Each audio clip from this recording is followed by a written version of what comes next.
Saludos virtuales, estimados participantes de quinto año, secciones A y B. Vamos a dar inicio a este primer encuentro en el cual estaremos viendo la unidad de nivelación referida a lo que son los vectores. Acá pues vamos a hacer un breve repaso sobre qué ocurre o cómo determinar lo que es un vector resultante que proviene de unificar dos o más vectores. Para ello encontramos como primero lo que es la regla del paralelogramo. Aquí nos dice que la resultante de dos vectores A y B, cuyas direcciones forman un ángulo entre sí, está representada por otro vector R, ¿okay? Que es la diagonal de ese paralelogramo que se va a formar, por supuesto, pues al unir esos dos vectores que denominamos acá A y B. Ahora, si queremos determinar la magnitud de este vector, entonces nos dice acá, se obtiene haciendo uso de la ley del coseno, ¿verdad? Que si nosotros la representamos o la obtenemos en función de la ecuación o el modelo matemático general de la ley del coseno, pues sería nuestra fuerza resultante, ¿verdad? O nuestro vector resultante al cuadrado debería ser igual a la suma de esos dos vectores al cuadrado menos dos veces la multiplicación de esos vectores por el coseno del ángulo que se forma entre ellos dos, ¿ok? Ahora bien, la dirección de ese vector R, ¿verdad?, está representada por un ángulo beta que forma dicho vector con la dirección horizontal. Es distinto, fíjense que es distinto esta dirección de R, o un ángulo beta, es distinto al ángulo alfa que se utiliza para el cálculo de lo que es nuestro vector resultante. ¿Okay? Son dos ángulos distintos. El vector resultante que tenemos acá, o el coseno de ese alfa, que sería el ángulo del vector resultante, va a ser el ángulo que forman los dos vectores, mientras que el de la dirección R, ¿verdad? O la dirección del vector resultante, determinada por el ángulo beta, este es el ángulo beta que va a formar el vector R, pero solamente con nuestro horizontal, o con lo que conocemos generalmente como el eje X, ¿okay? Fíjense entonces acá, tenemos en la figura una ejemplificación. Tenemos un vector, ¿verdad?, cualquiera A, ¿bien?, y tenemos un vector, que en este caso se denominó B, que está justamente paralelo o sobre lo que es el eje X, es decir, es totalmente horizontal. Entonces, entre ellos dos, recordemos que para la regla del paralelogramo lo que debemos hacer es trazar pues paralelas. ¿Paralelas a quién? Fíjense. Primero vamos a trazar una paralela acá por la finalización, ¿verdad? O el punto final del vector B. Trazamos una paralela, que es esta que podemos observar acá, es paralela al vector A. Entonces yo trazo una paralela desde acá, donde termina el vector B. Fíjense, es una paralela al vector A. ¿Okay? Y luego, ¿qué hacemos? A partir del punto final del vector A, trazamos también una paralela ¿a quién? Al vector B. Y la intersección de esas dos paralelas, entonces, me va a indicar a mí pues el punto final de nuestro vector R, o nuestro vector resultante, que es parte de acá, ¿verdad?, de la unión de los dos vectores, que en este caso es el origen, y entonces cierra acá en la intersección de las dos paralelas. Y allí encontramos entonces nuestro vector R, o vector resultante.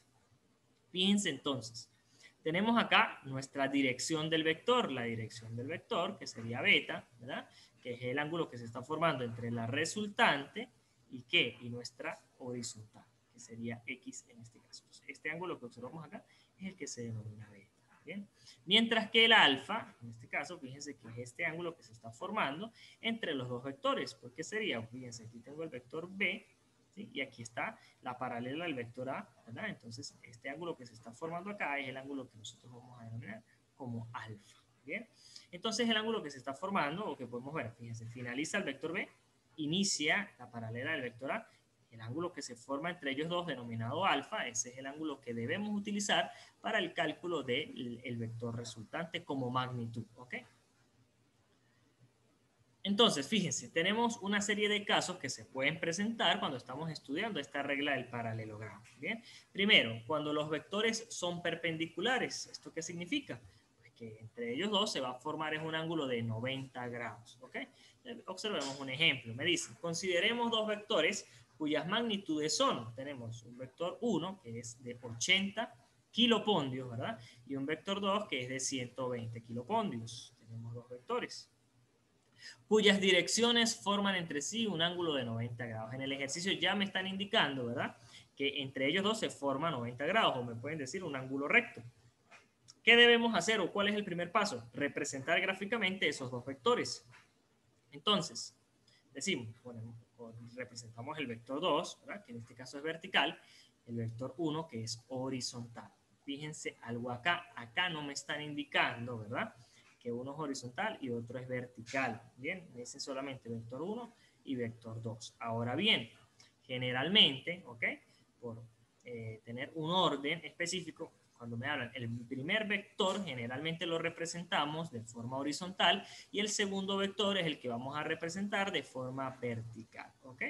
Entonces, fíjense que efectivamente acá se va a formar un ángulo recto de 90 grados entre ellos dos, que es el ángulo completo acá, ¿verdad? Y recuerden siempre eso, que yo les he comentado en años anteriores, cuando tenemos un vector, ¿verdad? O una horizontal y una vertical que se intersectan entre sí, allí se va a formar 90 grados. Entonces, en este caso tenemos un vector horizontal, un vector vertical, y entre ellos dos, pues se nos están formando 90 grados. Bien, aplicando la regla del paralelogramo, como vimos anteriormente, fíjense, donde está finalizando el vector 1, yo trazo una paralela, ¿verdad? ¿A quién? Al vector 2. Esta línea punteada que tenemos acá es nuestra paralela al vector 2. Igualmente, donde finaliza el vector 2, trazamos una paralela, pero ¿a quién? Una paralela, ¿verdad? Que es esta línea punteada al vector 1. La intersección de ellos dos me dice dónde finaliza mi vector resultante, que llamaremos R. Parte de la intersección de los dos vectores y finaliza en la misma intersección de las paralelas de los dos vectores. ¿Ok? Y a eso le denominamos R. Recuerden muy bien que como estamos trabajando con vectores, ¿verdad? La nomenclatura correcta es colocar esta flecha sobre el valor del vector. Eso me indica a mí que efectivamente esta magnitud es vectorial. Me indica a mí que ese valor es un vector. ¿Ok? Entonces tenemos el vector 2, el vector 1 y el vector resultante. Ahora bien, ¿qué vamos a tener aquí? Fíjense que el valor de alfa, ¿verdad? En este caso, me está formando aquí tengo la resultante, ¿verdad? Con respecto a la horizontal, aquí hay un ángulo alfa, pero realmente este ángulo va a representar para mí lo que es la dirección de ese vector, en este caso, ¿ok? Va a representar la dirección del vector porque es el ángulo que se está formando entre la resultante y la horizontal, ¿bien? Fíjense entonces, aquí está una explicación un poco más textual. Me dicen, tal como lo muestra la figura, ¿verdad? El vector 1 es horizontal y el vector 2 es perpendicular a B1. Por el extremo de B1 se traza una paralela a B2 y por el extremo de B2 se traza una paralela a B1. El punto donde se cortan las paralelas será el extremo del vector resultante R. ¿Okay? La magnitud de la resultante R se calcula en este caso por el teorema de Pitágoras. ¿Okay? Entonces, ¿qué vamos a concluir? Cuando tenemos dos vectores que forman entre sí 90 grados, ¿verdad? O que son perpendiculares entre sí, el modelo matemático que me rige el cálculo de su vector resultante es el teorema de Pitágoras. O se calcula mediante el teorema de Pitágoras. Entonces, fíjense qué quedaría. Que el vector resultante es igual a la raíz cuadrada de cada uno, o de la suma de los dos vectores al cuadrado. ¿Ok? Entonces, realmente sería el vector 1 al cuadrado más el vector 2 al cuadrado. ¿Qué debemos hacer? Sustituir. Entonces sería la raíz cuadrada del vector 1, o la magnitud de ese vector 1 es 80 kilopondrios al cuadrado, más la magnitud del vector 2, 120 kilopondrios al cuadrado. Resolviendo algebraicamente, ¿verdad? Sería 80 al cuadrado más 120 al cuadrado, ¿verdad? Pues les debería dar 20.800 kilopondrios al cuadrado. Fíjense que la unidad del kilopondio queda al cuadrado porque acá yo digo 2 por el exponente 1 que tiene este kilopondio, me queda kilopondios al cuadrado. Y kilopondios al cuadrado más kilopondios al cuadrado de acá, pues me da kilopondios al cuadrado. ¿Qué hago ahora? Extraigo la raíz cuadrada de este valor y este cuadrado del kilopondio se cancela con la raíz y entonces me quedan solo kilopondios. Entonces, en este caso, el valor de la resultante es 144,2 kilopondios. Veamos entonces cómo calcular la dirección R de ese vector, que como vimos anteriormente, pues era el ángulo alfa. ¿Okay? Entonces me dice, la dirección de R es el ángulo alfa que forma R con la dirección positiva del eje horizontal. Bien, como lo vimos anteriormente, ¿qué es lo que quiere decir? Bueno, es el ángulo que se forma entre la R, ¿verdad? Que es nuestro vector,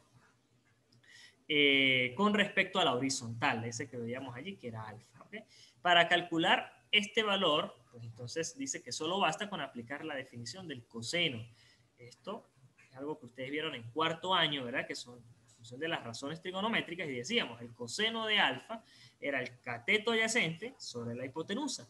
Si nosotros nos venimos a nuestro triángulo que se forma acá, yo digo, si este es mi ángulo, el cateto adyacente es este vector que tenemos acá, el cateto adyacente con respecto a alfa, que viene siendo el vector 1. Y la hipotenusa de este triángulo que se está formando acá, pues sería el valor de ¿quién? De R. Entonces, el coseno de alfa es B1 sobre R. Fíjense que eso es lo que vamos a encontrar acá. ¿Ok? Coseno de alfa es B1 sobre R. Fíjense que aquí ya no colocamos la flecha sobre los valores, porque aquí estamos trabajando es con magnitudes, es decir, con valores escalares. Entonces, solamente tengo B1 sobre R. ¿Okay? Entonces el T1 es 120 kilovoltios y la R, el valor que acabamos de encontrar, que es 144,2 kilovoltios. Haciendo esta operación, ¿de dónde sale este resultado? Bueno, recuerden que acá yo debo decir, hago la división, ¿verdad? Y para poder encontrar el valor de alfa, ¿sí? Para poder encontrar el valor de alfa, lo que debemos hacer es, fíjense, podemos colocar acá, tenemos coseno, ¿verdad? Okay, el valor que tenemos acá, que sería nuestro coseno, ¿okay?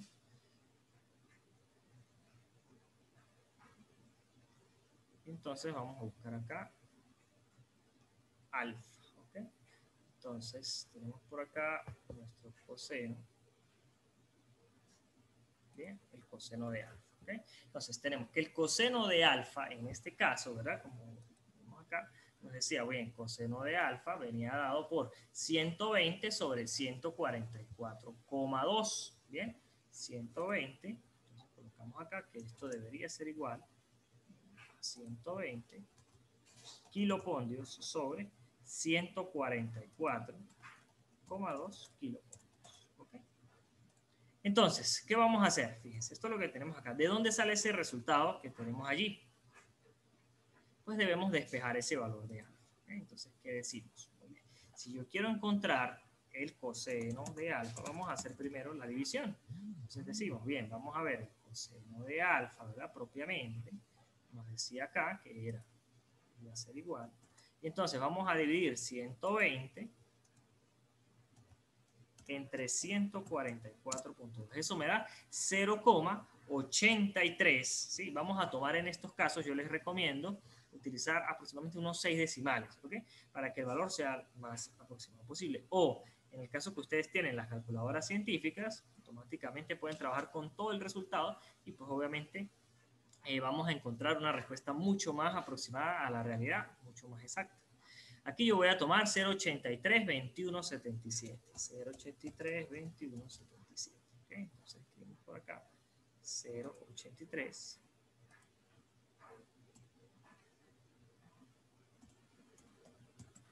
21,77. ¿Okay? Bien, ¿qué hacemos ahora? Entonces ahora nosotros necesitamos encontrar el valor de alfa, ¿verdad? ¿Cómo vamos a encontrar ese valor de alfa? Recuerden ustedes que si quiero despejar una función trigonométrica, ¿verdad? Yo voy a decir alfa es igual, y entonces en este caso sería coseno a la menos 1, ¿ok? O lo que conocemos como el arccoseno. Entonces sería coseno a la menos 1, ¿ok? Que es negativo. Pero ¿de quién? Del valor que acabamos de encontrar, que es 0,83, 21,77. ¿Okay? Entonces, al tener el valor de alfa, ¿verdad? Que es como que yo diga, el coseno lo estoy despejando de acá para dejar el ángulo solo. Entonces, estoy pasando el coseno para el otro miembro de la ecuación, quedaría coseno a la menos 1 o arccoseno, lo que conocemos allí. Entonces, el coseno a la menos 1 del valor que encontramos al dividir estos dos me da el coseno a la menos 1 o arccoseno de 0,832177. Entonces, de allí a lo que ustedes le van a dar el resultado en la calculadora, ¿verdad? En grados, minutos y segundos, pues nos debería aparecer este resultado que tenemos acá, ¿bien? Que nos dice que es 33 grados con 40 minutos y 36 segundos aproximadamente. ¿Okay? Más o menos ese debería ser el resultado. ¿Bien? Y con eso entonces estaríamos encontrando lo que es el valor de la fuerza resultante, pero cuando los dos vectores son perpendiculares. En el próximo video estaremos viendo entonces cuando esos dos vectores no forman un ángulo perpendicular, sino es distinto de 90 grados.